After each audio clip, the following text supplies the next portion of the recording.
Network News. Papauwi na sana mula sa paaralan ang isang 39 anyos na ama kasama ang kanyang 3 taong gulang na anak sakay ng isang e-trike ng pagbabarilin ng riding in tandem sa poblasyon District 2, Burawin, Leyte. Batay sa paunang investigasyon ng pulisya, nagtamo ng tama ng bala sa kanang hita ang biktima habang nasugatan naman sa kaliwang paa ang kanyang anak. Ayon sa Leyte Police Provincial Office, 2 hindi pa nakikilalang sospek na sakay ng isang motorsiklo ang umano'y responsable sa pamamaril na agarang tumakas. Agad namang isinugod sa Burawin District Hospital ang mag-ama upang malapatan ng kaukulang lunas. Sa pagproseso ng crime scene, naka-recover ang mga investigador ng 6 na basyo ng bala at 4 na fired bullet slugs na isa sa ilalim sa ballistic examination ng Regional Forensic Unit 8. Kaagad namang nagsagawa ng hot pursuit operation at dragnet operation ang Leyte Police Provincial Office, katuwang ang mga kalapitan na himpilan ng pulisya upang matukoy at maaresto ang mga sospek. Patuloy rin ang isinasagawang intelligence gathering,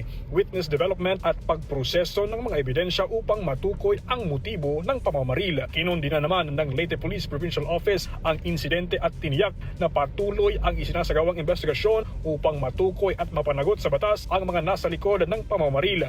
Nananawagan din ang LPPO sa publiko na makipagtulungan sa pulisya at iwasang magpakalat ng hindi beripikadong impormasyon habang nagpapatuloy ang investigasyon. Mula dito sa Tacloban City, Radyoman Chester Sanita, Tatak, RMN. RMN Network News.